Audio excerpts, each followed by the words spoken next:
Welcome everyone. Today we're diving into the fascinating world of historical investigations, where the line between myth and reality is a lot thinner than we think. For centuries, humanity has spun legends about fantastic beasts, lost cities, and impossible technologies. But what if most of these fairy tales actually have a basis in reality? Modern archaeology, paleontology, and cutting-edge scanning tech are constantly shifting our perspective. What seemed like pure fantasy yesterday is often proving to be a distorted, but very real, fact. Unicorns, Amazons, sunken cities, ancient computers, these aren't just cool stories anymore. Today we're exploring 36 myths that science has officially turned into facts. We've broken this journey into 6 major chapters, covering everything from the biology of legendary creatures to technologies that were way ahead of their time. The big question we're asking today is, were our ancestors really as primitive as we thought, or have we just been massively underestimating their knowledge and experience? So, get comfortable in your favorite corner. Dim the lights, grab a tea, or settle into your pillow. For the next 2 hours, we're traveling through time to untangle the knots between truth and fiction. Let me know in the comments which historical mysteries fascinate you the most. I'll be looking through them for our future videos. And if this journey helps you see just how incredible our past really was, hit that like button and subscribe to the channel. Now, let's head back to an era when humans first started telling stories about impossible animals. Picture the Siberian tundra 20,000 years ago. A biting wind hits your face and the frozen grass crunches under your feet. Through the twilight you see a massive dark shadow approaching. This is the elasmotherium, a woolly rhino the size of an elephant with a single colossal horn on its forehead, nearly 2 meters long. This beast weighed 4 tons and was the last of its kind, disappearing alongside the mammoths. But humans saw it. They hunted it. They told their children stories about the giant horned monster. As generations passed, the stories grew more fantastic. That massive, shaggy frame transformed into a graceful creature with magical powers. By the Middle Ages in Europe, no one remembered the actual rhino. Instead, traders stepped in, knowing exactly how to monetize an ancient legend. Vikings brought strange, spiraled horns from the Arctic, claiming they belonged to unicorns and could cure any ailment. In reality, these were the tusks of narwhals, Arctic whales that grow a long bony tooth from their upper jaw. Back then, a single unicorn horn could cost as much as a castle. Aristocrats paid in gold, never suspecting the hustle. Historical records show this business thrived for centuries. But the weirdest part is how the myth kept evolving. Medieval artists who had never seen an elasmotherium or a narwhal began painting unicorns as white horses with a single horn. You can almost see the sun glinting off a golden mane and feel the soft fur under your palm. That's how they were immortalized in tapestries and manuscripts. Modern cinema finished the job. What started as a Viking sales pitch became the magical creature from children's movies. A massive, predatory rhino became a symbol of purity and wonder. When kids hear unicorn today, they don't see a beast from the tundra. They see a gentle creature made of rainbows. History shows us that every generation adds its own layer to the legend. Fear turns into fascination, reality into fantasy, and business into art. It's hard to believe it all started with a shaggy giant stomping through Ice Age Siberia. But if unicorns were born from the memory of real animals, then sea monsters had real-life prototypes as well. Kraken, when the ocean births monsters. Imagine a Norwegian fjord in the 16th century.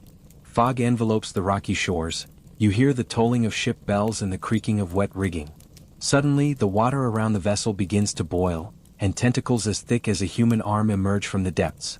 The sailors scream about the Kraken, a sea demon capable of wrapping itself around a ship and dragging it to the bottom. Cold seawater splashes over the side, and you feel the deck swaying beneath your feet. The captain writes in his log, "Encountered a sea monster of incredible size." For centuries, records like these accumulated in ship archives. But scientists dismissed them as sailors' yarns, born from the loneliness of the ocean and strong spirits. That is, until the 19th century when strange remains began washing up on shores, beaks the size of a human head and pieces of massive tentacles. Marine biology finally revealed the secret. The Architeuthis, or giant squid, which can reach 12 meters in length, actually exists. It has eyes the size of car headlights and tentacles covered in rows of sharp suckers with chitinous claws. When such a creature collides with a wooden vessel, the encounter truly does resemble a monster attack. Ship logs show an interesting pattern. Meetings with krakens often happen during storms or in areas with strong underwater currents. That's exactly where these deep-sea squids rise closer to the surface, either hunting or escaping predators. Modern deep-sea cameras have finally captured a living Architeuthis in its natural habitat. It turns out it doesn't attack ships out of malice.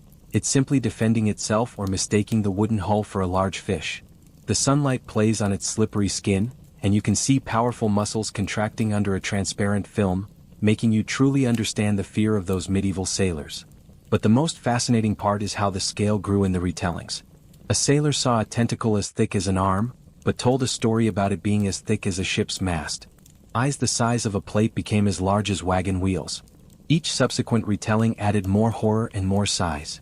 The story of the Kraken is a lesson in how human imagination transforms real animals into mythical monsters. But the ocean hid other mysterious creatures that gave birth to equally strange legends. Sea serpents, when sickness creates monsters. Imagine the Pacific Ocean off the coast of California. It's the morning after a storm. The sun breaks through the clouds, illuminating the calm surface of the water.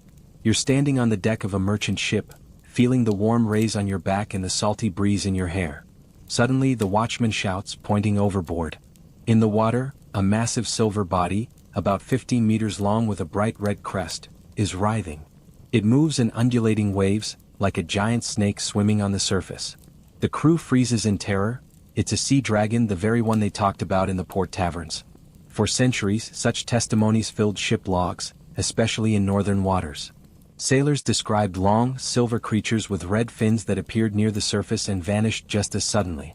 Scientists long categorized these sightings as marine mythology. But the 20th century brought an answer. The culprit turned out to be the Regalicus, the longest bony fish in the world, which can reach 11 meters in length. Usually, it lives at depths of 200 to 1,000 meters, feeding on plankton and small fish. An analysis of observations showed a fascinating pattern. The Regalicus only appears near the surface when it is sick or dying. Its silver body and bright red crest, moving rhythmically in the water, create the perfect illusion of a sea serpent. As the morning sun reflects off its scales, you see the fins trembling in the current, and you understand why sailors believed in dragons. The strangest thing is that the appearance of a Regalicus often foreshadows natural disasters. When this fish appears off the coast of Japan, earthquakes often follow shortly after. Perhaps ancient mariners intuitively felt this connection without understanding its nature.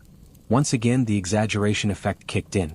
A fish 3 meters long became as long as 3 ships in the retelling. A red fin became a dragon's flaming crest. The cold touch of the current became the breath of a sea demon. Fear and imagination did their work, turning a sick fish into a legendary beast. The story of sea serpents proves that nature doesn't need fantasy to amaze us. But the human mind is always ready to add drama to what it sees, especially when it comes to the ocean, the most mysterious part of our planet. But if sea serpents turned out to be sick fish, how do we explain the stories of a specific white killer whale that intentionally attacked ships and took revenge on whalers? Moby Dick, when reality surpasses fiction. Imagine the Pacific Ocean in the 1820s. The scorching sun burns your skin. You can feel the wooden deck heating up under your bare feet. A whaling ship slowly approaches a pod of sperm whales. Suddenly, a giant white whale with scars all over its body breaches the water. This is Mocha Dick, the most famous sperm whale of the 19th century.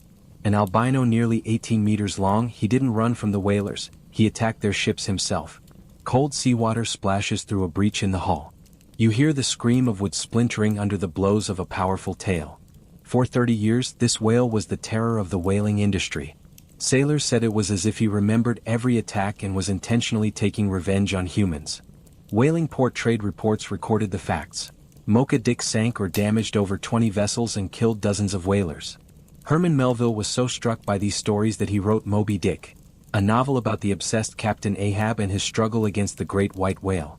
But the author didn't even suspect how close to the truth his fiction really was. Modern marine biology explains Mocha Dick's behavior. Sperm whales have the largest brains of any animal on the planet and a complex social structure.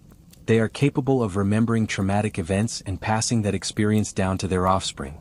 When you look into the eye of an adult sperm whale, which is about the size of a human head, you see an intelligence capable of revenge. Albinism made Mocha Dick even more vulnerable to attacks, as his white color gave him away from a distance. Constant attacks by whalers turned a peaceful giant into an aggressive predator. The warm currents of the Pacific carried the scent of blood and salt, and the whale learned to associate these smells with danger. The strangest thing is that the real Mocha Dick outlived the fictional Moby Dick. The last recorded sightings of him date back to the 1850s. Legend has it he died of natural causes, never allowing the whalers to kill him. Mocha Dick's story shows that nature sometimes creates characters that surpass human fantasy. But this case is unique because a real creature became the prototype for a literary hero, rather than the other way around. However, what happens when scientists refuse to believe eyewitnesses who see impossible animals with their own eyes? Imagine the West African jungles of the 15th century. The humid air is filled with the sounds of the rainforest, bird calls, the rustle of leaves, the distant roar of a waterfall. A Portuguese traveler pushes through the green thickets and suddenly freezes at the sight of a massive, shaggy figure. The creature looks like a human, but it's 3 times larger and covered in black fur. It beats its chest, letting out a loud roar. You smell musk and earth. You see powerful muscles tensing under the fur. The Portuguese explorer flees and later tells stories in Lisbon about giant forest people. Scientists of that era believed there was a clear, uncrossable line between humans and apes. The idea of half-humans contradicted religious dogmas and the scientific worldview of the time. The cold stone of university lecture halls left no room for African fairy tales. The breakthrough came in 1847, when an American missionary, Thomas Savage, sent the skull of an unusual ape to London. British anatomists were stunned. The skull's dimensions far exceeded any known primate species. This was the first scientific record of gorillas. Research showed that eyewitnesses had been telling the truth for centuries. Mountain gorillas can reach 2 meters in height and weigh up to 200 kilograms. Their strength is 10 times that of a human. When a male beats his chest, the sound can be heard for a kilometer around. The mist of the morning jungle cleared away along with scientific prejudices. When you touch the warm fur of an adult gorilla in a zoo, you understand why Portuguese travelers mistook them for forest giants. The intelligent gaze of their brown eyes reminds us, the boundary between the human and animal worlds isn't as sharp as it once seemed. The story of gorillas is a lesson in the danger of scientific bias. Sometimes eyewitnesses see the truth long before scientists do. But it took skulls and bones to finally convince the academic world that African legends were real. Yet, not all legendary peoples required such a long path to recognition. Imagine ancient Egypt, the 23rd century BC. The desert heat gives way to the coolness of the palace. You feel smooth marble under your feet and hear the soft splash of water in the fountains. Pharaoh Pepi II is dictating a letter to a scribe about the most precious purchase of his reign. A dancing dwarf from the land of spirits. That was how the Egyptians described a representative of a tribe living deep in Central Africa. This man, no taller than a child but with the proportions of an adult, knew how to perform the ritual dances of the gods. Gold and ivory seemed like trifles compared to such a treasure. For millennia, Egyptian, Greek and Roman sources mentioned the Pygmies, a nation of dwarfs living at the source of the Nile. Herodotus wrote about their wars with cranes. Homer mentioned them in the Iliad. But most historians dismissed this as poetic exaggeration or allegory. Medieval travelers continued to tell strange stories. Marco Polo described encounters with small people in African forests. Portuguese traders recorded contacts with tribes whose height rarely exceeded 140 centimeters. 19th century ethnography confirmed it. Pygmies are not a myth, but real peoples inhabiting the tropical forests of Africa. Their small stature is an adaptation to life in the dense jungle, where agility is more important than raw strength. Modern genetics has revealed even more secrets. Pygmy peoples are among the oldest ethnic groups in Africa. Their DNA preserves the traces of the continent's first settlers. When you look at a map of human migration, you see that these fairy tale dwarfs are actually the carriers of the oldest human heritage. The morning sun pierces through the canopy of the equatorial forest, illuminating a pygmy hunter moving silently between massive trunks. His ancestors danced before pharaohs while the pyramids were still being built. Legends turned into ethnography, and the land of spirits became an object of scientific study. Chapter 7. Atlantis, when a volcano creates philosophy. Now that we've dealt with the biology of myths, it's time to move on to an equally fascinating topic. Cities that were long considered fiction until archaeologists began digging them out of the earth or raising them from the sea floor. Imagine the Aegean Sea in 1600 BC. A warm wind carries the scent of wild olives and thyme from the hillsides. You are standing on the terrace of a Minoan palace on the island of Thera, watching merchant ships in the bay. Suddenly the ground begins to tremble under your feet. A volcano that had slept for centuries wakes up with a deafening roar. Red-hot stones fall from the sky. You feel the scorching heat on your skin. Waves as tall as skyscrapers crash onto the shore, washing away towns and villages. In just a few hours, a thriving civilization disappears under water and ash. This catastrophe destroyed the Minoan culture, one of the most advanced civilizations of the Bronze Age. Multi-story palaces with indoor plumbing, frescoes of dancing dolphins, women in luxurious dresses. Everything was buried by volcanic ash. Modern archaeologists call this the Pompeii of the Bronze Age.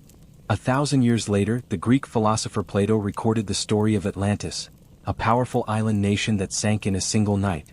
He described an advanced civilization with concentric canals, golden temples, and a mighty fleet. The cold stone of the Athenian Academy echoed with discussions about justice and power.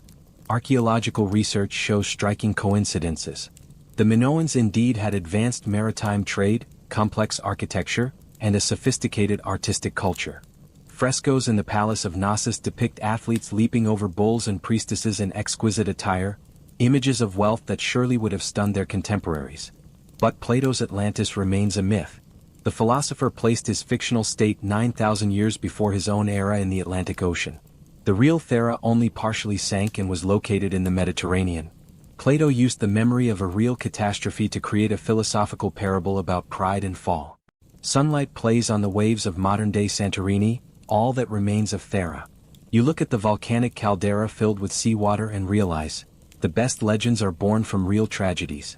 Reality provides the foundation, and human imagination builds philosophical castles upon it. But Plato wasn't the only one who used memories of sunken cities for his own purposes. Sometimes poets prove to be better historians than the historians themselves. Imagine the coast of Turkey in the 13th century BC. A cold wind from the Dardanelles brings salt and the smell of seaweed. You are standing on the walls of a great city, looking at enemy ships in the bay.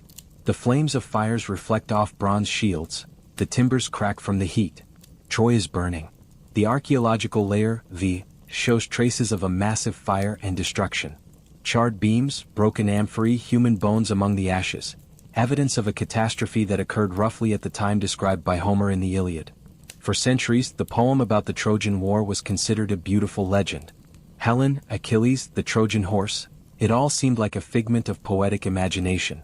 Furthermore, no one knew exactly where the legendary Troy was located.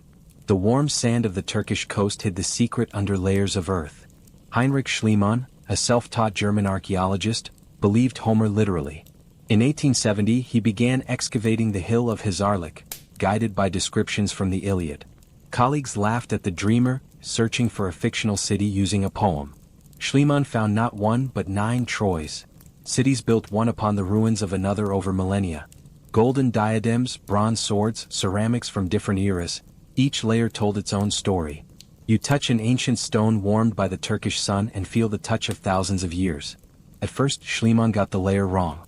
He believed Priam's treasure were artifacts that were actually 1,000 years older than Homer's war. But later research confirmed, Troy Via was destroyed by war around 1200 BC, exactly when the siege supposedly took place according to legend. Modern archaeology reveals more and more details. Troy was an important trade center controlling the passage between Europe and Asia. The economic reasons for the war turned out to be quite real. Whoever controlled the Dardanelles controlled the trade. Evening shadows fall over the ruins of Troy. The sea rustles far below. A poem turned into archaeology, myth into history. But if Troy burned because of human greed, some cities vanished due to the wrath of nature itself. Imagine the Jordan Valley in 1650 BC. A scorching morning, the sun is already burning your skin, even though the day has just begun. You are standing on the flat roof of a house in a wealthy city, watching traders in the square.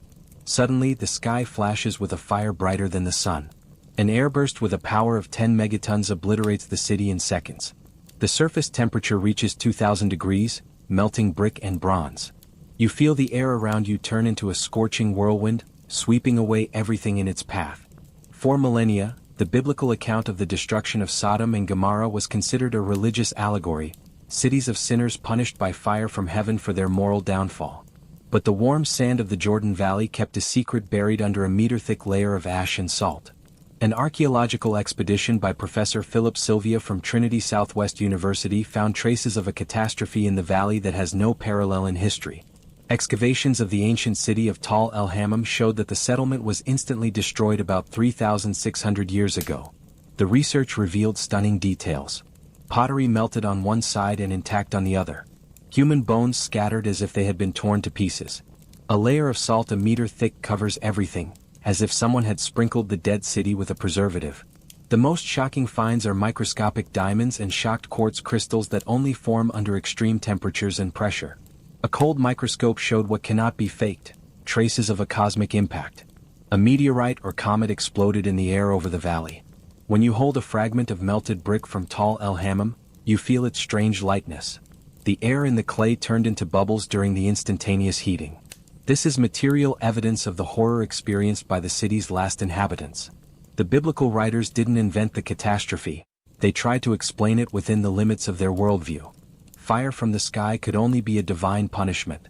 Modern science gives a different explanation: a cosmic body exploding over the earth with the force of an atomic bomb.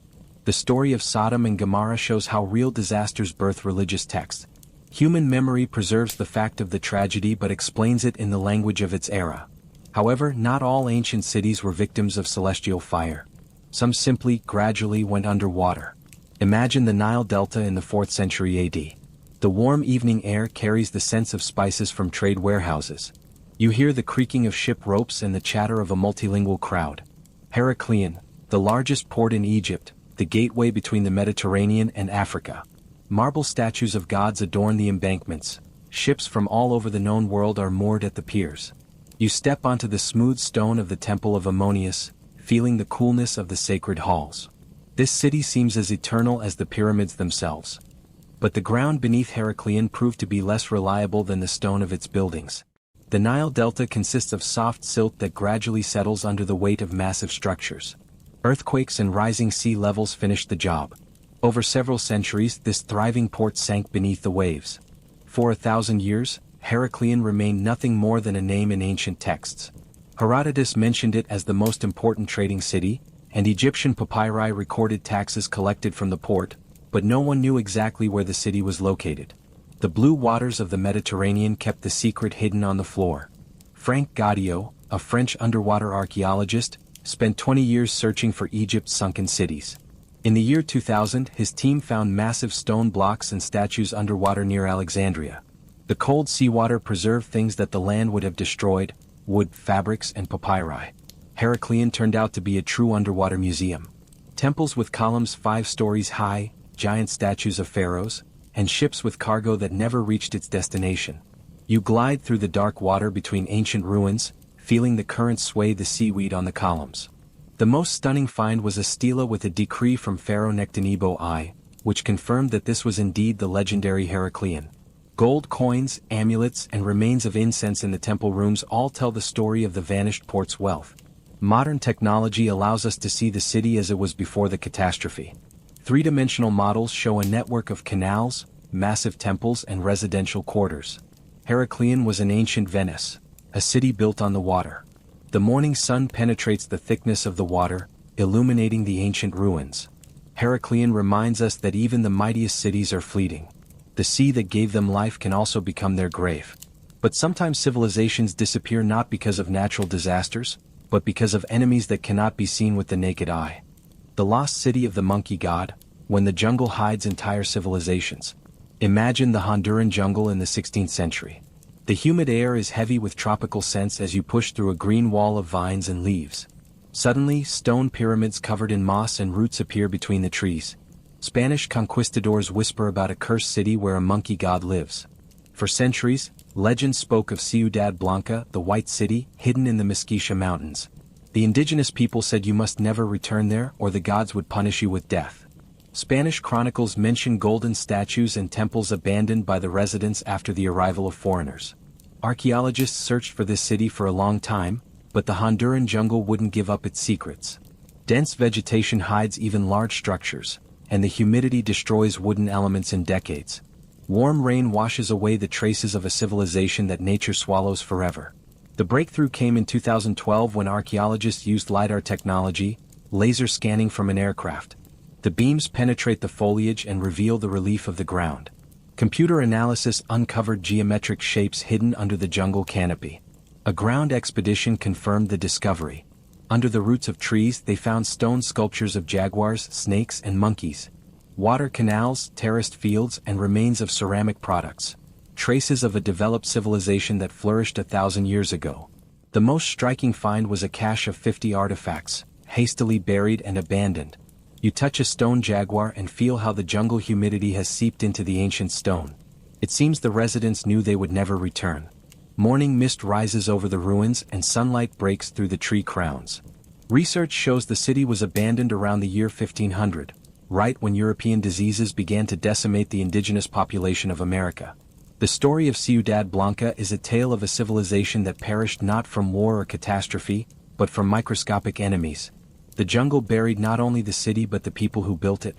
However, not all ancient civilizations left only ruins. Some left something much more valuable. The Shang dynasty. When bones speak the truth. Imagine China in the 13th century BC. The scorching sun illuminates a ceremonial courtyard. You feel the smooth stone beneath your feet and hear the chime of bronze bells. A priest-king holds a turtle shell, preparing to ask the gods about the country's future. A red-hot bronze rod touches the bone, creating cracks. You hear a soft crackling and smell the scent of burnt bone. The priest reads the god's answer in the shape of the cracks, and a scribe carves hieroglyphs nearby, the first Chinese letters in history. For millennia, the Shang dynasty existed only in Chinese chronicles and legends. Historians considered it a mythical golden age invented by later dynasties for their own legitimacy. The cold halls of imperial libraries kept fairy tales, not history. At the beginning of the 20th century, Chinese peasants began finding strange bones with carved markings in their fields. They were sold to pharmacies as dragon bones, a traditional Chinese medicine.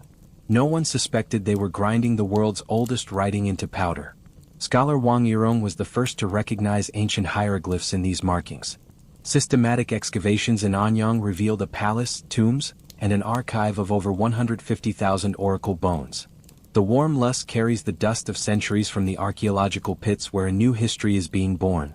The oracle bones tell of the real life of the Shang dynasty, questions about harvests, wars, the illnesses of royal children, and sacrifices to the gods.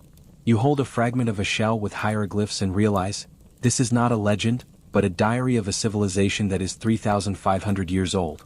Archaeological finds confirm the existence of all 12 Shang kings mentioned in the chronicles. Bronze ritual vessels, chariots, and tombs with hundreds of sacrifices are material evidence of the ancient state's power.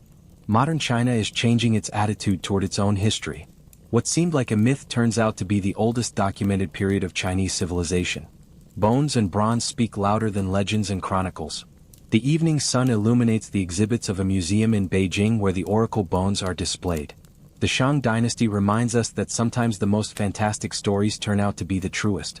You just have to learn to read the language that archaeological finds speak.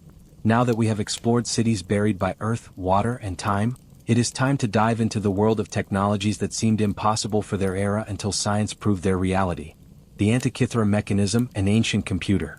Imagine the Aegean Sea in the year 65 BC. A cold wind rocks a merchant ship, and you feel the salty spray hitting your face. In the hold, among amphorae of wine and marble statues, lies a strange bronze object about the size of a shoebox. It is the most complex mechanism of the ancient world. 1,900 years later, Greek sponge divers raised a strange bronze object from the seabed. Corroded fragments near the island of Antikythera. Bronze plates, green from oxidation with strange gear wheels that look like pieces of some statue. The warm rays of the Mediterranean sun illuminate a find that will rewrite the history of ancient science. Archaeologists didn't understand what they had found at first. Complex gears, calibrated scales, inscriptions in Greek letters, it all looked like a clockwork mechanism, but such technologies supposedly didn't exist in the Roman era. For decades, cold museum display cases held a mystery that no one could solve. The breakthrough came in the 1970s when the mechanism was examined using X-rays. Inside, they discovered over 30 bronze gears of various sizes, perfectly fitted together. You touch the ancient metal, feel its cool smoothness and realize, this isn't an ornament, it's a tool. A computer reconstruction revealed the mechanism's purpose. It was an analog computer for calculating the positions of the sun, the moon, and the 5 planets known at the time. The operator turned a handle, the gears rotated at different speeds, and the hands showed astronomical phenomena years in advance. Most impressively, the mechanism predicted solar and lunar eclipses with the precision of an hour. Greek engineers of the 2nd century BC knew about the complex cycles of celestial body movements and could model them mechanically. The morning light plays on the bronze gears, and you realize that antiquity was much more technological than we thought. Research revealed another secret. The mechanism also showed the dates of the Olympic Games and other Pan-Hellenic competitions. It wasn't just an astronomical instrument, but a calendar of cultural events. The ancient Greeks combined science, sports, and religion in a single device. The Antikythera mechanism proves that the gap between ancient and medieval technology was larger than it seems. The fall of the Roman Empire destroyed not only cities but technological knowledge as well. But if the Greeks could create mechanical computers, what could people do with their own bodies even earlier? Trepanation, brain surgery of the Stone Age. Imagine a cave in the Pyrenees 7,000 years ago. The campfire illuminates the rocky walls. You smell smoke and medicinal herbs. A wounded hunter lies on animal skins, and a shaman prepares stone tools for the most complex operation of that time, opening the skull. An obsidian blade, sharpened to the thickness of a hair, slowly cuts through skin and bone. Assistants hold the patient while the surgeon removes a coin-sized fragment of the skull. Cold sweat mixes with blood. You hear a groan of pain and the whisper of spells against evil spirits. For centuries, archaeologists found skulls with neat holes but considered them ritual damage performed after death. The idea that Stone Age people could perform brain surgery seemed absurd. War museum halls held evidence that no one knew how to interpret correctly. Detailed analysis changed everything. The edges of the holes in the skulls showed signs of healing. New bone tissue grew around the wounds. This meant that patients didn't just survive the operation, they lived for a long time afterward. Touching the ancient bone reveals the truth about the skill of prehistoric surgeons. Experiments with replication showed that obsidian knives are sharper than modern scalpels. Volcanic glass can be sharpened to a thickness of just a few molecules, creating a tool that cuts tissue with minimal damage. Sunlight plays on the black surface, and you realize our ancestors had access to ideal surgical instruments. Studies of skulls from different continents showed that trepanation was practiced independently in Europe, Africa, America, and Asia. The success rate reached 90%, a better record than some medieval surgeons. Archaeological finds suggest this wasn't a random practice but a developed medical procedure. The reasons for trepanation remain a mystery. Perhaps they treated head injuries, epilepsy, or migraines this way. Or maybe they tried to release evil spirits from people with mental disorders. Imagine the evening fire dancing on the cave walls as the shaman decides whether a cut will save a life or bring peace to a sufferer. The history of trepanation proves that medicine didn't start in ancient civilizations, but in the caves of the Ice Age. People always tried to heal each other, even when they didn't understand the mechanisms of the disease. But if prehistoric surgeons could operate on the brain, what could ancient engineers do with the power of the sun? Archimedes' death ray, the weapon of ancient science. Imagine Syracuse Harbor, 212 BC. A sweltering Sicilian morning, the sea is as calm as a mirror. You are standing on a Roman galley, feeling the wooden deck heating up under your feet. Suddenly, hundreds of glints flash from the city walls, and the air around the ship begins to shimmer from the heat. Bronze mirrors on the walls of Syracuse focus sunlight into a single point. The air temperature rises to incredible heights. The pitch between the boards starts to smoke. You feel your skin burning from the heat. You see the sails catch fire one by one. Roman legionaries scream about Archimedes' devilish weapon. For centuries, historians argued about the reality of the death ray. Plutarch and other ancient authors described how the great mathematician burned enemy ships using a system of mirrors. But many scientists considered it a beautiful legend. The technological level of the 3rd century BC supposedly didn't allow for such things. Experiments in the 20th century proved the possibility of Archimedes' weapon. Students at the Massachusetts Institute of Technology assembled 127 mirrors and set fire to a wooden model of a Roman ship from a distance of 30 meters. The flames erupted in minutes. The warm rays of the sun, gathered into one point, turned into a destructive force. The TV show Mythbusters confirmed the result with a larger-scale experiment. 300 mirrors the size of a shaving mirror created a temperature of over 400 degrees at a distance of 50 meters. Wood charred in seconds. Metal heated up to a red glow. The key to success was ideal conditions. The sea had to be calm, the sky cloudless, and the ship stationary. The sun in its zenith, the mirrors perfectly adjusted. The coordination between hundreds of operators had to be flawless. You touch the warm bronze of an ancient mirror and realize, Archimedes created a weapon that works only in perfect circumstances. Most likely the death ray was used not to burn ships but to blind enemies. Bright flashes of reflected light prevented Roman archers from aiming and slingers from hitting their targets. The psychological effect was no less than the physical one. Legionaries feared the invisible weapon more than ordinary arrows. Imagine the evening sun reflecting off the sea near modern-day Syracuse. Archimedes' ray reminds us that great scientists have always been great weapon inventors. Knowledge can be used for both construction and destruction. But sometimes even the most powerful weapon cannot stop an enemy if they are determined enough. However, not all technological wonders of antiquity were related to war. Some of them changed people's very understanding of their place in the universe. Greek fire in the hands of Byzantium. Imagine Constantinople, 678 AD. A warm evening on the Bosphorus. You are standing on the deck of a Byzantine dromon. You feel a light sea breeze. The Arab fleet is approaching from the east. Their sails turn black against the sunset. Suddenly, a stream of liquid fire erupts from the bow of your ship. The flame flies across the water, ignites on the Arab vessels and continues to burn even under the water. You feel the scorching breath of the fire element, hear the screams of enemy sailors trying to escape the inextinguishable flame. The Byzantines call it liquid fire, while their enemies call it devil's flame. Greek fire became the most terrifying weapon of the medieval world. The secret of its manufacture was known to only a few families of Constantinople alchemists, who passed the formula from father to son. Revealing the recipe was punishable by death, and the alchemists themselves lived under the protection of imperial guards. Modern chemists have been trying to solve the composition of Greek fire for over 1,000 years. Most likely the base was crude oil, naphtha, from the Black Sea mixed with sulfur, resin and saltpeter. Perhaps they added phosphorus from human bones or chemicals derived from seaweed. Not only the recipe but also the delivery system was key.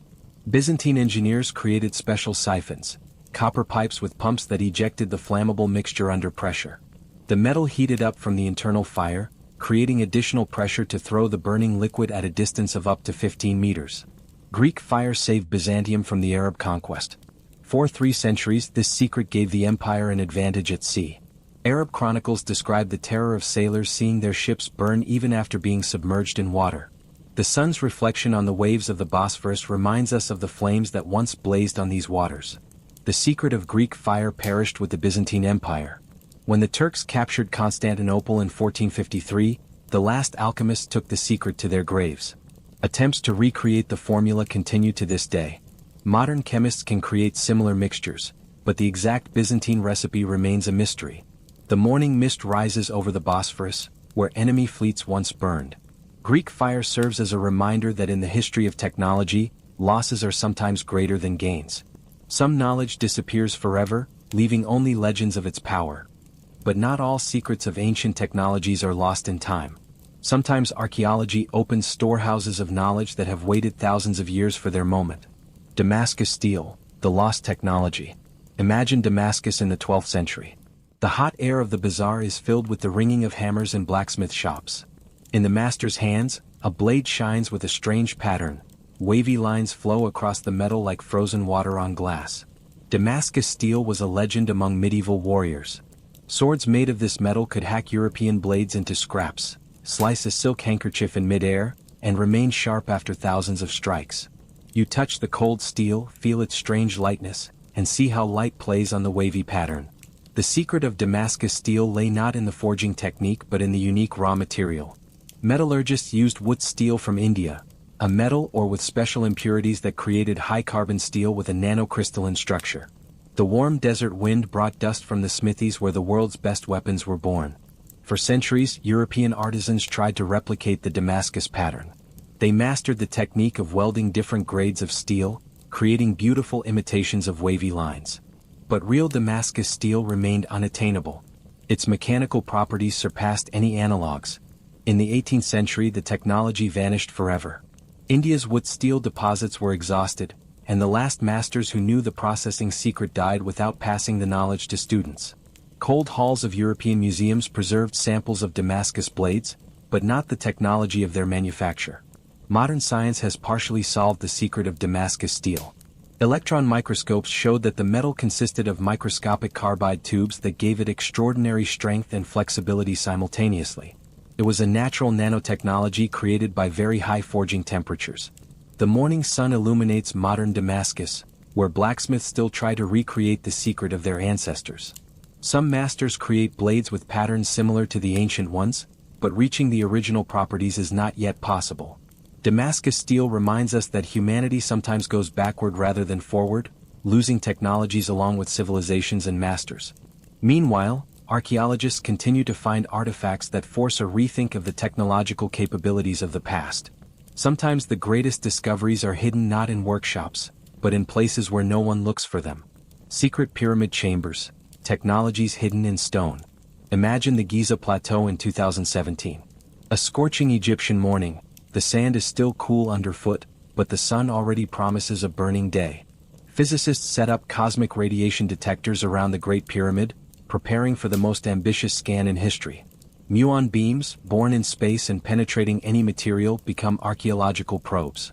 You watch the computer screens where a three-dimensional map of the pyramid's internal structure gradually appears. The warm desert wind carries the dust of millennia, while 21st century technology reveals secrets of the 26th century BC. The result stuns even experienced Egyptologists. Above the Grand Gallery, a massive void over 30 meters long is discovered. This is not a small niche or a technical opening. It is a full-size chamber, comparable in size to the Grand Gallery itself.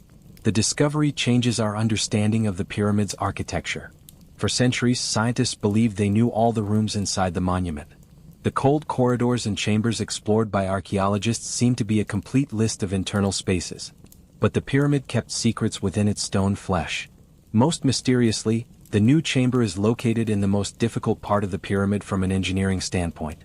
The weight of the stone blocks above it reaches thousands of tons, but ancient builders knew how to distribute the load. You touch a granite block of the pyramid, heated by the sun, and feel the skill of the architects who created this structure. Scythian gold, treasures of the steppe kings. Imagine the Ukrainian steppes in the 5th century BC. A cold autumn wind sways the dry grass. You feel the hard earth beneath your feet, frozen from night frosts. Thousands of nomads gather around a massive kurgan, preparing to bury their king with all his treasures. Gold plates cover the chieftain's body from head to toe. In his hands is a sword with a hilt encrusted with precious stones. Weapons, horse harnesses, dishes, and jewelry made of red gold are laid around. The sun plays on the metal, creating blinding glints against the gray steppe sky. For centuries, kurgans kept their secrets under layers of earth and time. Herodotus wrote about the incredible wealth of Scythian kings, but historians considered it an exaggeration. The Greek traveler could only see part of the treasures. The rest remained buried in the steppes from the Danube to the Don. 20th century archaeologists confirmed the truth of ancient testimonies. Excavations of the Tofsta Mohyla kurgan yielded over 4 kilograms of gold items. The Saloka king's burial contained gold plates depicting scenes of Scythian life, hunters, warriors, and steppe animals. The most striking find was the pectoral from Tofsta Mohyla, a golden chest ornament weighing over 1 kilogram. 3 tiers of figures tell the story of the Scythian world. Wild animals at the bottom, domestic ones in the middle, and people at the top. You touch the cool metal, and every detail speaks of the mastery of ancient jewelers. Studies showed that Scythians didn't just accumulate gold but used it to create true encyclopedias of their lives. Images on the plates document the clothing, weapons, and rituals of nomadic tribes. Golden figures of deer, griffins, and people become a textbook of Scythian ethnography. Modern calculations are staggering. The total weight of found Scythian gold exceeds a ton. This is only a fraction of the treasures. Most kurgans are either still unexcavated or were looted in antiquity. Generally, we have already spoken about the Scythians. The link to that video is in the description of this story. They created a complex culture and accumulated wealth that amazes even contemporaries. But if the steppe kings buried gold in kurgans, where should we look for the treasures of mariners? Vinland, the oldest European colony in America.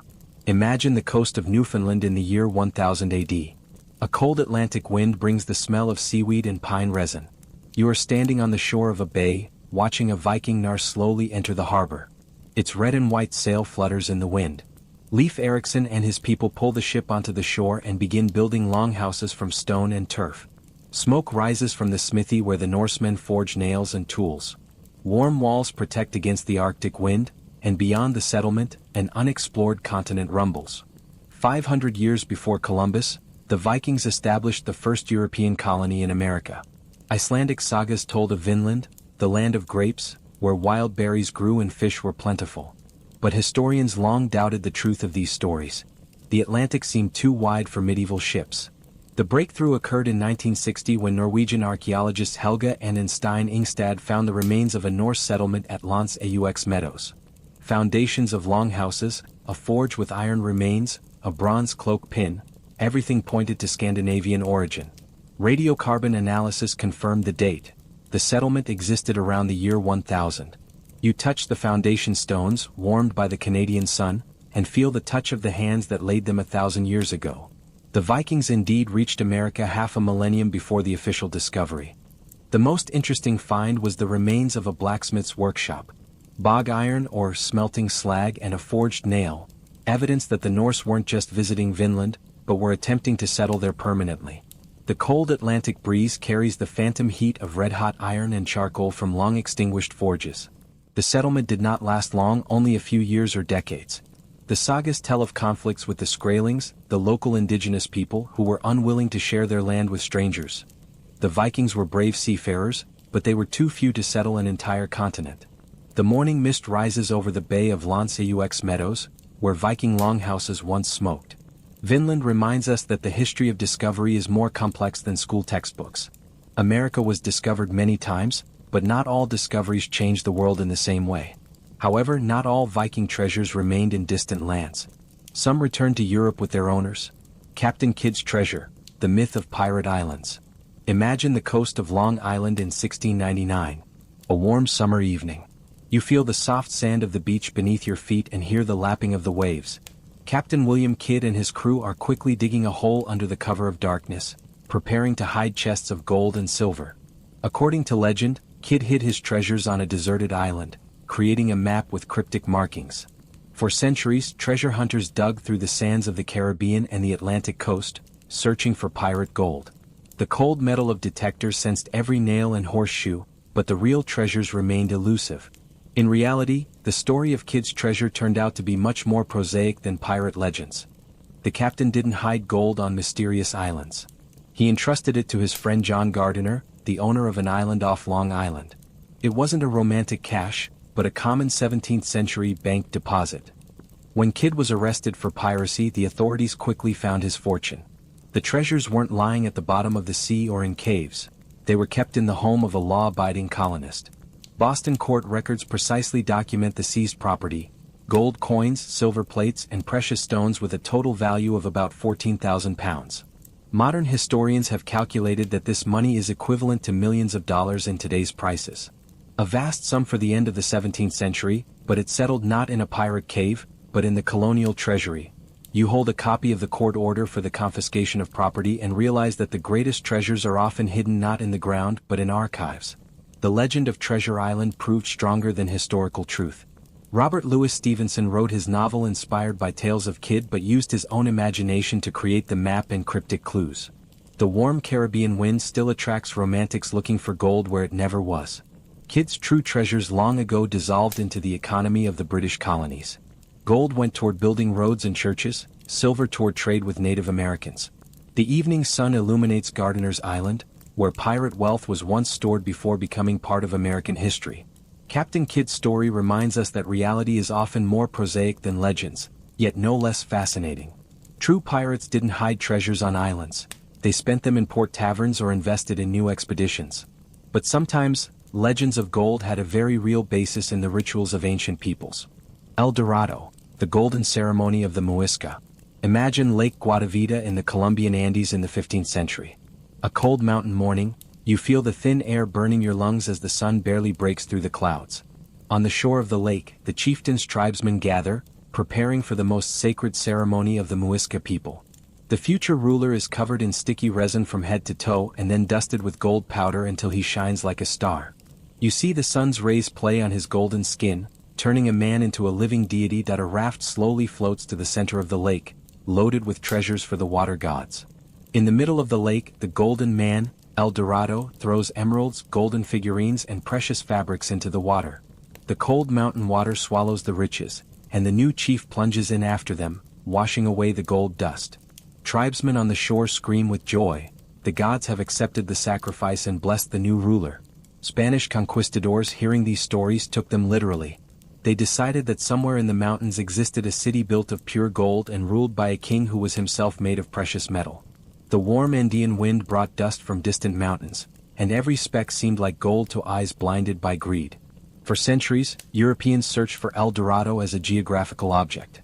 Expeditions hacked paths through the Amazon jungles, climbed inaccessible peaks, and descended rivers full of rapids and crocodiles.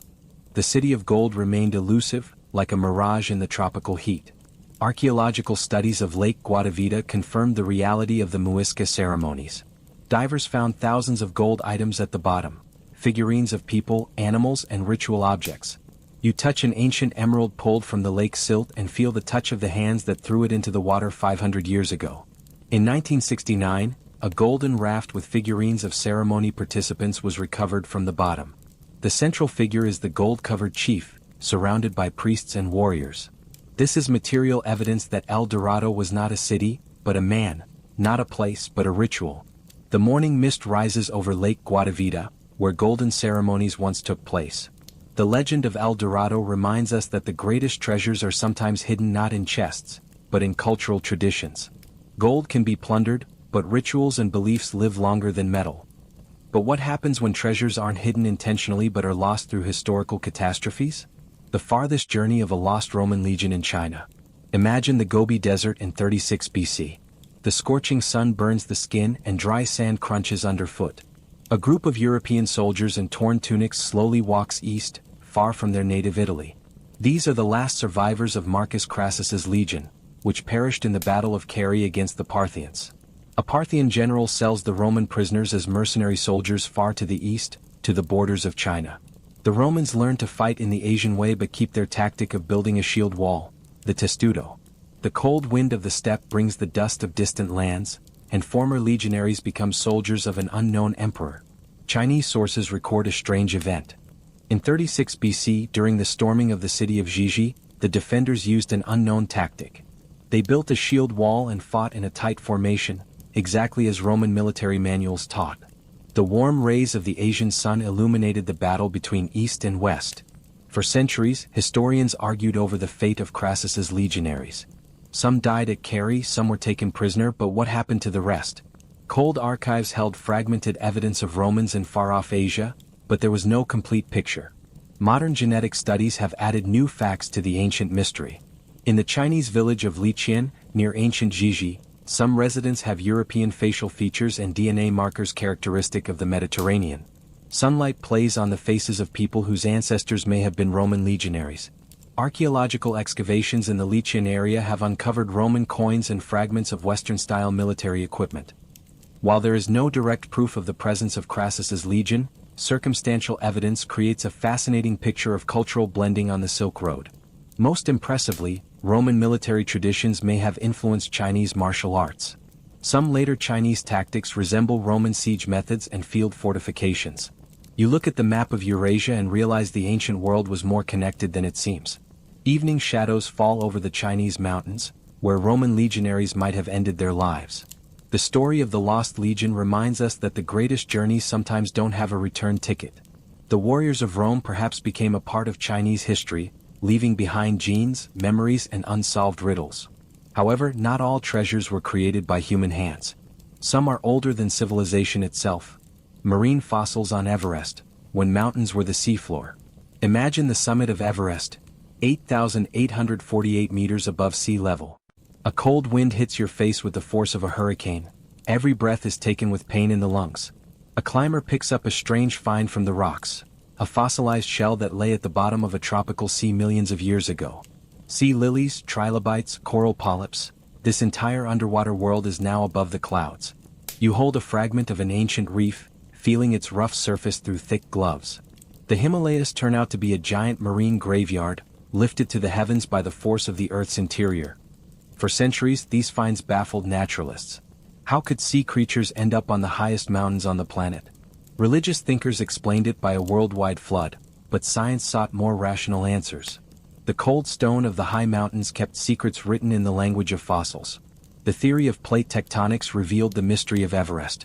The Himalayas arose from the collision of the Indian and Eurasian plates about 50 million years ago. The floor of the ancient Tethys Ocean was compressed and thrust to incredible heights, becoming the roof of the world. Geological analysis shows that Everest limestones formed at the bottom of a tropical sea during the warm climate of the Mesozoic era. Warm currents brought nutrients, and coral reefs grew in crystal-clear water. The sun played on the waves where snowstorms now howl. The oldest fossils from Everest are about 450 million years ago. This means the summit consists of rock that remembers an epoch when land plants did not yet exist on Earth, and life flourished only in the oceans. You look at a map of geological eras and realize, the mountains are younger than the sea. Modern research shows that the Himalayas continue to grow at a rate of several millimeters per year. The Indian plate is still pressing into Asia, lifting marine fossils ever higher toward the stars. Every climber on Everest walks on an ancient ocean floor. The morning sun illuminates the top of the world, where witnesses of a tropical past hide amidst ice and snow. Everest reminds us that the earth beneath our feet is constantly moving. Oceans become mountains and mountains return to the sea. Only fossils preserve the memory of these great transformations. Now that we have explored treasures hidden in burial mounds on the seabed and in rock formations, it is time to meet those who challenged traditional notions of social roles and created their own rules of life. Amazons, the true women warriors. Imagine the Black Sea steppes in the 4th century BC. A cold morning mist rises from the grass. You hear the thud of horse hooves and the clink of metal. A detachment of riders in leather armor emerges from the fog, and only the long hair flowing from beneath their helmets gives away their gender. Scythian women warriors draw bows with a force that could pierce Roman shields. You feel the tension of the bowstring and hear the whistle of arrows flying toward their mark. Greek traders who saw these riders told tales back home of the Amazons, a tribe of women who fought better than men. For centuries, Amazons were considered a Greek invention. Herodotus described their battles with Greek heroes, but historians relegated this to mythology. The patriarchal culture of the ancient world could not believe in the existence of a society where women carried weapons and ruled tribes. In the 1950s, Soviet archaeologists began excavating Scythian kurgans in Ukraine and Russia. In the graves of warriors, they found not only swords and spears but also women's jewelry. Initially, this was thought to be a mistake. Could women really be buried with weapons? Anthropological analysis dispelled the doubts. The skeletons in the warrior burials truly belonged to women aged 16 to 45. There were weapon-inflicted injuries on the bones and developed arm musculature from archery. You touch an ancient arrowhead and realize, the Amazons were not a myth. The most striking was the grave of a golden Amazon, in the Pokrovka Kurgan. The woman warrior was buried with full military equipment: a sword, a dagger, a bow, and a quiver of arrows. Golden jewelry spoke of high status, while the weapons spoke of combat experience. Studies showed that in Scythian tribes, up to 37% of warrior burials belonged to women. These were not isolated cases but a social norm. Steppe peoples did not divide war into male and female business. The morning sun plays on the steppe grass where warriors of both sexes once rode. Genetic analysis confirmed that Scythian women warriors had a strong build and developed muscles. Constant riding and archery formed an athletic body. Amazons turned out to be not fairy tale giants but real steppe riders. They proved that gender roles are not universal across all cultures. In nomadic societies, survival depended on the ability of every tribe member to defend themselves. But steppe warriors were not the only women who challenged traditional ideas of female occupations. Female gladiators, warriors of the arena. Imagine the Colosseum in the 2nd century AD. The scorching Roman sun illuminates the arena. You feel the heat from the sand soaked in blood and hear the roar of the crowd. In the center of the amphitheater, 2 women in gladiator armor prepare for a deadly duel. One holds a sword and shield, the other a trident and net. Their bare arms and legs are covered in scars from previous fights. The emperor gives the sign, and the female gladiators throw themselves at each other with professional ferocity. The crowd goes wild. Even the fairer sex can entertain Roman citizens with a bloody spectacle. For centuries, female gladiators were mentioned in Roman sources, but historians considered them a rare curiosity or an artistic exaggeration. Gladiator fights were associated with courage and strength, qualities ancient society did not attribute to women. In 1996, British archaeologists in London excavated a grave that changed perceptions of Roman women. The skeleton belonged to a woman in her 20s or 30s with unusually developed arm and shoulder muscles. Beside her lay remnants of luxurious funeral gifts, a sign of high social status. Chemical analysis of the bones revealed surprising details. The tissues showed traces of a specific diet rich in protein and special supplements, exactly how professional gladiators ate. You look at a reconstruction of the skull and see the face of a woman who earned her living through combat. The most convincing evidence was the injuries on the bones, traces of blows from heavy objects, healed fractures and damage characteristic of gladiator-type weapons. These were not accidental injuries but the professional traumas of someone who fought regularly in the arena. Epigraphic studies confirmed the archaeological finds. On marble slabs from Halicarnassus, an inscription was found about a duel between female gladiators named Amazonia and Achillea. Both received an honorable discharge after a draw, a sign of recognition for their skill. A mosaic from Sicily depicts women in gladiator gear with their stage names inscribed. The cold stone preserves images of warriors whose names thundered across the empire's arenas. They bore names just like male gladiators and enjoyed the same fame. Their social status remains a mystery. Perhaps they were slaves forced to fight, or perhaps free women who chose this dangerous profession for fame and money. Evening shadows fall on the ruins of the Colosseum, where warriors of both sexes once fought. Female gladiators prove that Roman society was more complex than traditional ideas of patriarchy. Even in a world where a woman was considered the property of a man, niches existed for the manifestation of female strength and independence. However, not all women chose open confrontation. Some used more subtle methods of influence. Poison maidens of India, the weapon within. Imagine the palace of an Indian Raja in the 8th century AD. A warm evening, the air filled with the scent of sandalwood and roses. A beautiful girl in silk robes enters the throne room, her eyes shining in the torchlight. An enemy ambassador has no idea that a single kiss from this beauty is enough for a fatal poisoning. Vishikanya, this is what these girls were called. They were raised from early childhood on small doses of poison.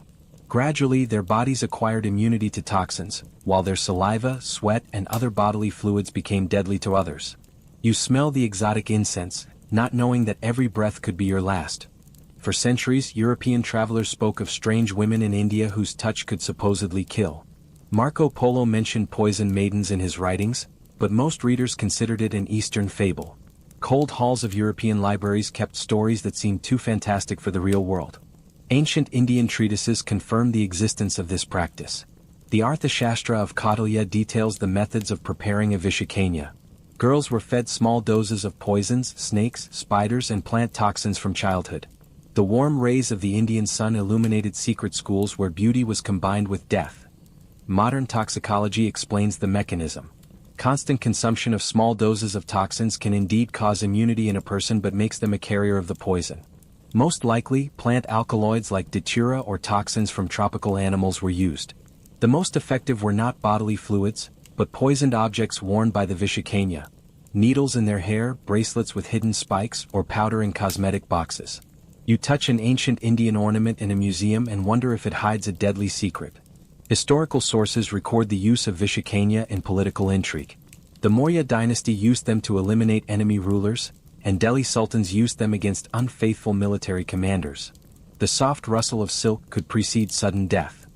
The most famous case is the attempted assassination of Alexander the Great using a Vishikanya. The Indian king Porus supposedly sent a beauty with precious gifts to the Macedonian camp. Only the vigilance of the guards saved the conqueror from a poisoned death. The evening heat of Indian cities hides hundreds of secrets inherited from ancient times. Poison maidens remind us, in history the most beautiful things were often the most dangerous. Beauty that kills is not a metaphor but a real weapon of political intrigue. But if the Indian poisoners acted through feminine methods, some organizations created a cult out of male violence and religious fanaticism. The Order of Assassins, no time for games. Imagine the mountain fortress of Alamut in 12th century Persia. A cold mountain wind whistles through the stone corridors. You hear the soft whisper of prayers and the clink of weapons. In the training hall, a young man prepares for the final mission of his life, an assassination that will change the course of history. The Nizari Ismailis, whom their enemies dubbed Hashishin or Assassins, created the world's first organization of political killers. Their leader Hassan I Sabah, taught that it is better to kill one tyrant than to lose thousands of innocents in a great war. You feel the cold of the stone beneath your hands and realize, this is not an ordinary castle but a school of death. Legends claim that the assassins used hashish to program their killers. Allegedly, young men were drugged, shown a paradise with beauties and pleasures, and then promised a return there after death, in exchange for their faith. Warm smoke from censers mixed with the aroma of opium and mystical visions. In reality, the Order of Assassins was a sophisticated political organization. Medieval sources, written by their enemies, deliberately slandered the Ismailis, attributing drug addiction and debauchery to them. The true assassins were educated people who studied philosophy, astronomy, and the languages of enemy countries. The order's methods were based not on drugs, but on religious conviction and strategic planning. Assassins could prepare for a single mission for years, studying the victim's habits, infiltrating their inner circle, and becoming trusted confidants. Cold logic combined with a fanatical belief in the justice of their cause. The most famous assassin killing was the death of Conrad of Montferrat, King of Jerusalem, in 1192. Two killers, disguised as Christian monks, approached him on the streets of Tyre and dealt fatal dagger blows. One died on the spot, the second hid in a church but was captured and executed. The psychological effect of the assassins' killings surpassed their military value. Rulers of the Middle East lived in constant fear, distrusting even their closest advisors. You read medieval chronicles and realized the word assassin became a synonym for invisible death. The order existed for over 2 centuries until Mongol hordes destroyed their fortresses in 1256. The last Grand Master, Rukn al-Din, was executed, and the secret archives of the assassins were destroyed. Evening shadows fall on the ruins of Alamut, where legends of invincible killers were once born. The assassins proved that a small but well-organized group can influence the course of grand politics. Their methods became a prototype for modern terrorism, and the name turned into a common noun. But not all secret organizations of the past specialized in elegant assassinations. Some engaged in cruder forms of influence. Berserkers, warriors, psychopaths of the north. Imagine the fjords of Norway in the 9th century. A cold mist creeps over the water. You hear the creak of a Viking longship and the thud of bare feet on wet stones. Suddenly, warriors in bare skins burst from the forest, their eyes burning with an unnatural fire, foam coming from their mouths. Berserkers, warriors in bare pelts, were the most terrifying soldiers in Scandinavian armies. Before a battle, they would enter a trance, biting their shields, howling like wild beasts and leaping into fire. In battle, they felt no pain, knew no fear, and fought to the last drop of blood. You feel the cold breath of the northern wind and realize these are not men, but the embodiment of primal ferocity. For centuries, berserkers were considered semi-legendary characters of Scandinavian mythology. Icelandic sagas described their superhuman abilities, but historians attributed this to folkloric exaggeration. The cold fjords of Norway kept secrets written in runes on stones and bones. Archaeological finds have confirmed the reality of berserkers. In warrior burials, amulets with bare teeth, ritual masks of animal skins, and weapons with characteristic traces of frenzied use were found. Metal axes with broken blades testified that their owners truly fought without measure or reason. Modern psychopharmacology explains the berserker state. Most likely they used fly agaric, Amanita muscaria, hallucinogenic mushrooms that cause a state of aggressive euphoria.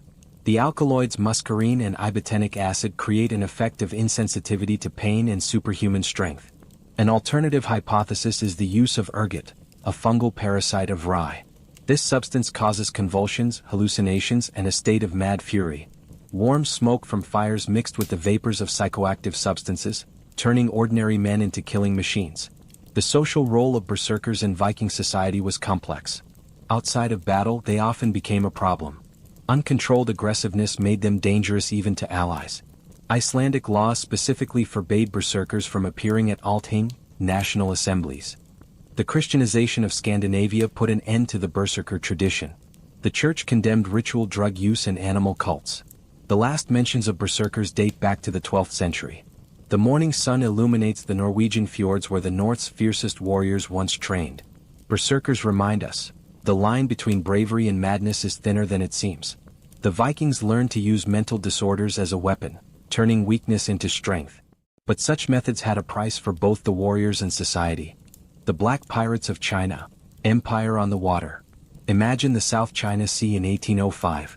A warm tropical wind fills the sails of hundreds of junks. You feel the salt spray and hear the cries of commanders in various dialects. On the flagship stands a woman in rich robes. Qing Shi, the most powerful pirate in human history. Under her command is a fleet of 80,000 pirates and nearly 2,000 vessels. This is larger than most imperial fleets of the time. Red, black, yellow, white and blue flags divide the pirate squadrons into color-coded fleets. You see the sunlight play on the water, covered by pirate sails to the horizon. Qing Shi began as the wife of a pirate commander, but after her husband's death, she united scattered bands into a single confederation. She created the world's first pirate code of laws, which regulated the distribution of loot, the treatment of prisoners and discipline on the ships. The cold metal of pirate sabers glinted in the lantern light during nightly meetings. Qing Shi's pirate empire controlled all trade in the South China Sea. Merchants paid tribute for safe passage, fishermen bought permits to cast their nets, and even the imperial fleet avoided clashes with the pirate armadas. Warm monsoon winds brought the scent of spices and news of new spoils. Most surprisingly, Qing Shi created a true state on the water. The pirates had their own justice system, collected taxes, and issued passports for peaceful vessels. Pirate bases housed markets, workshops, and even schools for pirate children. Sunlight danced on the wet decks of these floating cities. The Chinese government proved powerless against the pirate confederation. Several attempts at military destruction ended in the defeat of the imperial fleet. Qing Shi understood, it was better to negotiate with the emperor as an equal than to fight until mutual destruction. In 1810, negotiations took place that went down in history. Qing Shi received a full amnesty for all her people, the rank of admiral in the imperial fleet, and the right to keep part of her ships. She became the only pirate in history to retire with all her treasures. The evening lights of Hong Kong reflect in the waters where pirate fleets once reigned. Qing Shi proved that even in traditional Chinese society, a woman could achieve absolute power if she possessed enough intelligence and resolve. Her story reminds us that the greatest empires were sometimes built not on land, but at sea. Now that we have met those who created their own rules in society, it is time to explore the strangest historical facts and discover how reality sometimes surpasses the boldest fantasy. Caligula and his floating palaces, luxury on the water. Imagine Lake Nemi in the Alban Hills, 37 AD. A warm Italian morning, you feel a light breeze from the mountains and hear the lap of waves against the marble sides of enormous vessels. Emperor Caligula stands on the deck of a ship the size of a modern cruise liner, adorned with gold and precious stones. These ships were not intended for sea travel. They were floating villas for the entertainment of a mad emperor. Mosaic floors, marble columns, plumbing and heating systems. On a lake only a mile wide, true palaces were built. Sunlight plays on the gilded details, reflecting in the water like a mirror. For nearly 2,000 years, historians argued over the reality of Caligula's ships. Ancient authors described the incredible luxury of the floating palaces, but many scholars considered it an exaggeration. The calm water of Lake Nemi kept its secrets under layers of silt and time. In the 1920s, the Italian dictator Mussolini ordered the lake to be drained for archaeological excavations. As the water receded, the outlines of two massive ships, 70 and 73 meters long, appeared on the bottom. Cold silt had preserved the wooden structures, bronze details, and marble fragments for millennia. Research revealed incredible technical solutions. The ships had double hulls for stability, anchor chain systems to hold position, and even underfloor heating using hot water. You touch a bronze detail recovered from the lake bed and feel the skill of Roman engineers. Most striking were the decorations. Mosaics of colored marble, life-size statues of gods, and gilded column capitals, all adorning ships that never went to sea. Caligula created a waterborne equivalent of Nero's Golden House long before it was built. Tragically, both ships burned during World War II. German soldiers set fire to the museum, destroying these unique archaeological monuments. Only photographs and small artifacts that had been moved to Rome remain. The evening sun reflects in the waters of Lake Nemi, refilled after the war. Caligula's ships remind us, even madness can create masterpieces if it has enough resources.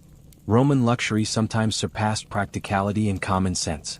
But not all strange Roman projects were linked to imperial whims. Some solved the quite practical problems of an urbanized society. The London Necropolis Railway, a train for the dead. Imagine London in 1854. A cold fog blankets the streets. You smell the coal smoke and hear the rumble of trains. On a special platform at Waterloo Station, an unusual cargo is being loaded, coffins of the deceased, departing on their final journey to a suburban cemetery. The London Necropolis Railway was a unique response to the crisis of overcrowded city graveyards. The capital of the empire grew so quickly that the dead could not find a place to rest as fast as the living. Warm first-class carriages carried wealthy decedents, while cold freight cars carried the poor.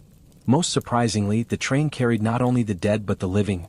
Relatives of the deceased could buy tickets for different classes, from third for commoners to first for the aristocracy. Sitting in the carriage, you feel the rhythmic click of the wheels and realize that even death conformed to the Victorian class system. The route ran from central London to a specially built cemetery in Brookwood, Surrey, 37 kilometers of track laid exclusively for the transport of the dead and their kin. Steam engines pulled consists of black carriages decorated with silver ornaments and religious symbols. The Necropolis station in London was separate from ordinary passenger platforms, featuring special ramps for hearses and waiting rooms for mourning families. Cold London rain drummed on the station roof where life and death intersected. Brookwood Cemetery became the largest in the world, 2,000 acres divided into Anglican and nonconformist sections, with its own stations, churches, and even a hotel for visitors. Sunlight filters through the tree canopies, illuminating marble headstones and cast-iron crosses. The Necropolis Railway existed for nearly 100 years, until 1941, when German bombing destroyed the London stations. During its operation, it transported over 200,000 people, a whole army of the dead traveling by train to their eternal rest. Morning mist rises over Brookwood Cemetery, where abandoned station buildings still stand. The Necropolis Railway reminds us that Victorians approached even death with industrial efficiency. They organized a conveyor belt not just for production but for burial. However, not all strange Victorian stories had such a practical explanation. Some events of the past remain mysteries to this day. The Pied Piper of Hamelin, a medieval mystery. Imagine the German town of Hamelin, June 26, 1284.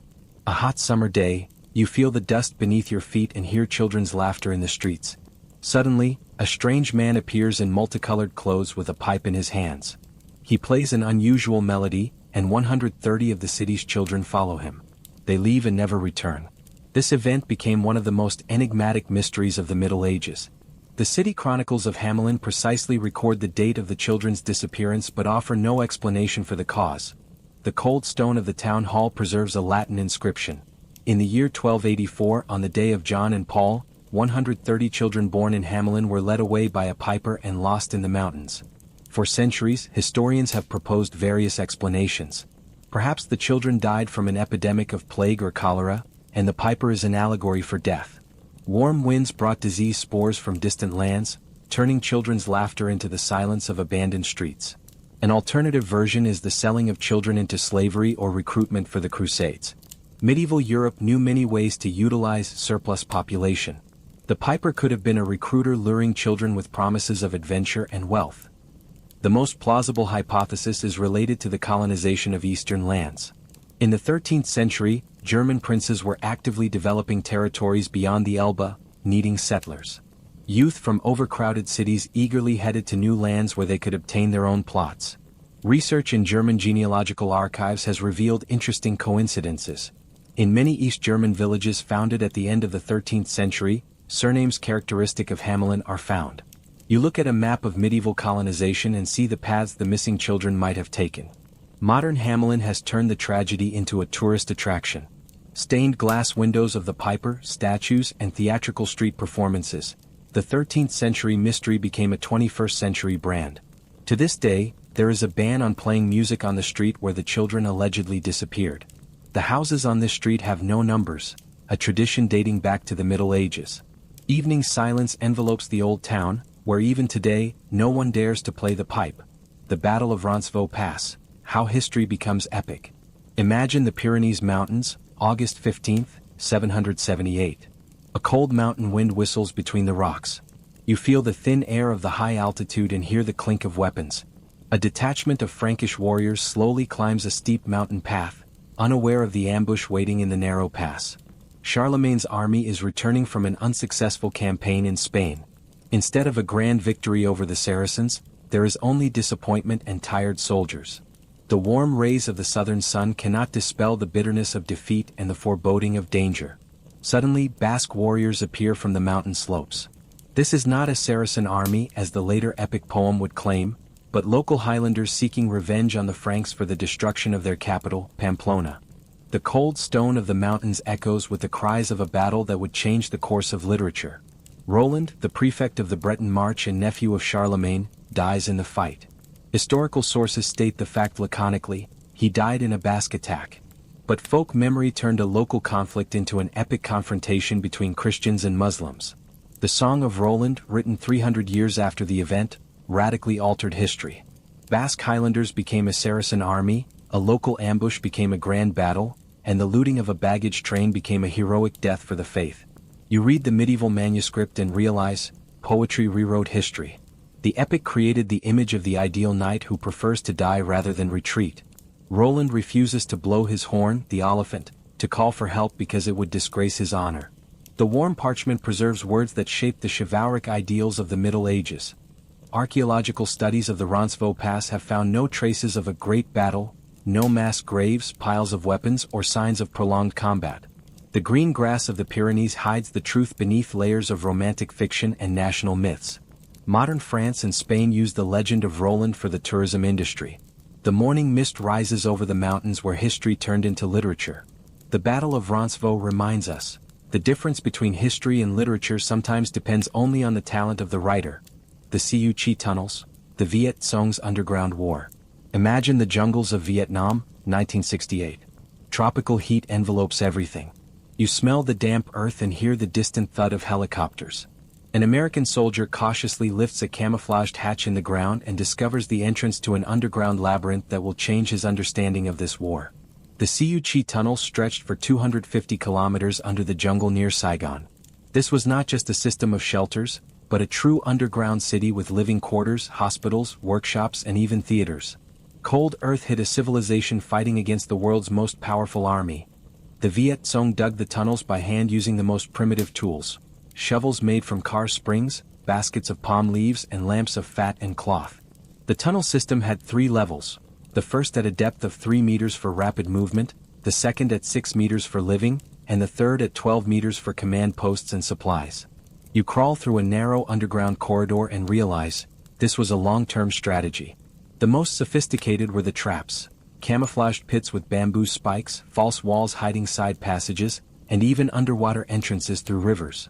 American tunnel rats, special units for underground combat, often became victims of their own bravery. Life in the tunnels was incredibly difficult. Constant humidity, lack of oxygen, and the threat of flooding. Malaria and dysentery took as many lives as the bombs. Most amazingly, peaceful life continued in the tunnels. Children were born in underground maternity wards, studied in schools by gas lamps, and performed in theatrical plays in natural caves. The American Army tried to destroy the tunnels with B-52 bombings, flooding, and poisonous gas, but nothing helped completely. The Viet Cong simply dug deeper. Today, part of the Siu Chi tunnels is a tourist attraction. The tunnels proved that even the most modern army is powerless against an enemy ready to live underground. The underground war became a symbol that geography is sometimes more important than technology. Mads Mikkelsen, descendant of a real pirate. Imagine the Baltic Sea in the 17th century. A cold northern wind fills the sails of a Danish ship. You feel the salt spray and hear the cries of the crew. On the captain's bridge stands Mikkel Mikkelsen, an ancestor of the future Hollywood star, whose life was as dramatic as any of his descendants' films. But for now, he was simply one of the most famous pirates of the Baltic.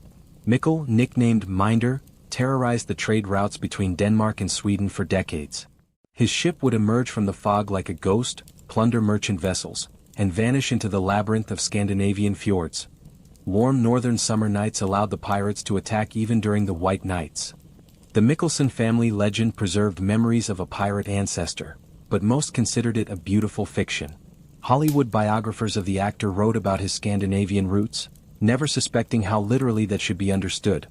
The cold wind of the fjords has brought true pirate genes into the modern day. Genealogical research conducted by Danish historians confirmed the family ties. Mads Mikkelsen indeed descends from a pirate line that flourished during the Great Northern War. You look at the family tree and see how pirate blood made its way to the red carpets of the Cannes Film Festival. The ultimate irony is that the elder Mikkelsen hunted Swedish ships during the very years his descendant would play villains in American films. History seems to have come full circle.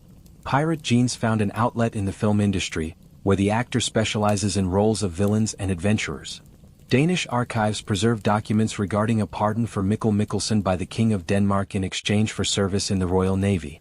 The pirate became an admiral, a classic example of how monarchies tamed sea robbers. Sunlight plays on the old parchments where the agreement between the throne and the pirate is recorded.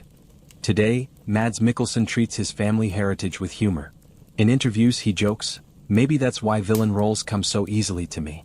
It's just genetic memory." The warm Danish wind carries the scent of the sea where his pirate ancestors once sailed. Most amazing is that the Mikkelsen family's pirate past is typical of many Scandinavian lineages. Sea robbery was a common profession in an era before states controlled all maritime routes. Morning mist rises over the Danish fjords, where history intersects with cinematography. The evening lights of Copenhagen harbor reflect in the water where pirate ships once moored. The Mikkelsen story reminds us, there is less distance between the past and the present than it seems. Pirate genes can manifest centuries later in the form of acting talent. Now that we have explored the strangest facts of history, it is time to conclude our journey from myths to reality and find out what these 36 stories have taught us. We have completed a long journey through 36 myths that science has turned into facts. From unicorns to pirates, from the Amazons of the steppes to ancient computers, every story reminds us of one simple truth. The line between reality and fantasy is thinner than we think. Archaeological excavations, genetic research, satellite scanning, and computer reconstruction constantly rewrite history textbooks. What seemed like a fairy tale yesterday becomes an archaeological find today. And tomorrow, perhaps, they will find evidence of what we still consider a fabrication. The most important lesson of these stories is the principle of survivor bias, in reverse, that we tend to consider our ancestors more primitive than they actually were. Their technologies, knowledge, and social systems often turn out to be more complex than our perceptions. The Antikythera mechanism, Damascus steel, Greek fire, all of these serve as reminders. Humanity sometimes moved not only forward but backward. The modern world is learning not only to create the new but to restore the lost. Archaeologists with computers search for forgotten cities. Chemists try to recreate ancient alloys.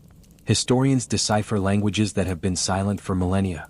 The cold monitor screen becomes a window into the warm world of the past. Each of these myths teaches us to think critically and not dismiss unusual versions just because they seem improbable. Gorillas existed when scientists denied them. Troy stood when scholars called it a myth. Amazons fought when historians considered them a fantasy. Perhaps the most important question is not which myths will become reality tomorrow, but which realities today we consider myths. Do creatures that seem fantastic to us live in the depths of the ocean? Do the ruins of civilizations we don't even suspect hide in the Amazon jungles? Does the ice of Antarctica preserve traces of a history that will overturn our understanding of the past? A warm evening wind brings the scent of future discoveries. Every archaeological expedition, every DNA analysis, every scan of an old manuscript can be the key to new mysteries. Science does not destroy the charm of the world, it makes it even more wondrous. That if this story made you look at ancient legends in a new way, tell us in the comments which historical mysteries interest you the most. Perhaps the next video will be about a myth that becomes reality tomorrow. But for now, thank you for watching, sleep well, and may your dreams be filled with discoveries and the wonders of history.